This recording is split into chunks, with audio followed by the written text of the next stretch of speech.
శ్రీరాఘవం దశరథాత్మజమప్రమేయం ఆత్మవాన్ కో జితక్రోధో ద్యుతిమాన్ కో నసూయకః కస్య బిభ్యతి దేవాశ్చ జాతరోషస్య సంయుగే. ఓ నారద మహర్షి, తనకు స్వాధీనమైన మనస్సు కలవాడు ఎవడు? కోపాన్ని గెలిచినవాడు ఎవడు? ఆశ్చర్యాన్ని కలిగించే కాంతి గలవాడు ఎవడు? అసూయ లేనివాడెవడు? ఎవరు గ్రహిస్తే యుద్ధంలో దేవతలు సైతం భయపడతారో, ఎవరు ఆగ్రహిస్తే కూడా యుద్ధంలో దేవతలు సహితం భయపడతారో అటువంటి రోషం గలవాడు ఎవడు అని మరికొన్ని గుణాలను గురించి వాల్మీకి మహర్షి ప్రశ్నించాడు.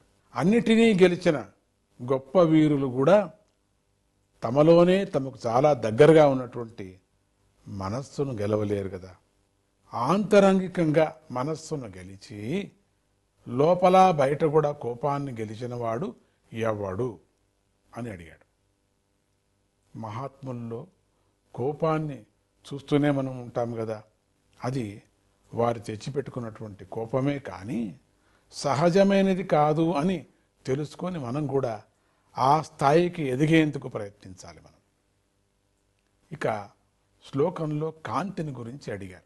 అది కూడా ఆశ్చర్యకరమైనటువంటి కాంతి. లోకంలో అన్ని కాంతుల కన్నా గొప్పది సూర్యకాంతి. దాన్ని కూడా మించినటువంటి కాంతిని గురించి వాల్మీకి అడుగుతున్నారు. అదే ఆత్మకాంతి. ఆ ఆత్మకాంతిని గురించి తెలపమని దాని అర్థం. అక్కడ అసూయ అంటే పరుల గుణాలలో దోషాలను ఆరోపించటం, అది లేకపోవటం అనసూయ గుణం కదా. శత్రువైనా సరే మంచి పని చేస్తున్నప్పుడు మంచి చేస్తున్నాడు అనాలి కదా. అలా కాక చేసేది శత్రువు గనుక వాని గుణంలో దోషాన్ని ఆరోపణ చేస్తే ఆ దోషం మనలను అంటుకుంటుంది కదా. అలా కాక గుణాన్ని గుణమని కీర్తిస్తే చెడువాడు కూడా మంచివాడిగా మారే అవకాశం కూడా ఉంటుంది కదా. ఇక శ్లోకంలో చివరిగా పరాక్రమం అనేటువంటి గుణాన్ని గురించి అడగడం జరిగింది.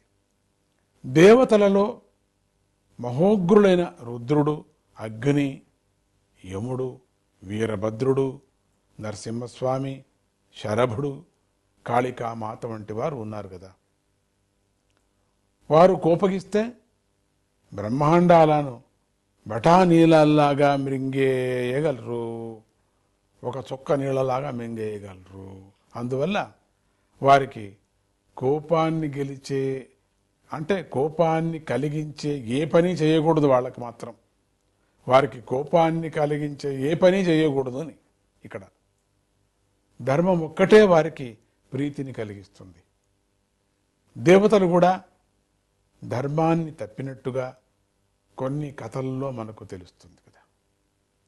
దేవతలను సహితం తన కోపంలో ధర్మ మార్గంలో నడిపించేవాడిని గురించి వాల్మీకి మహర్షి అడుగుతున్నాడని తెలుసుకోవాలి ఇక్కడ.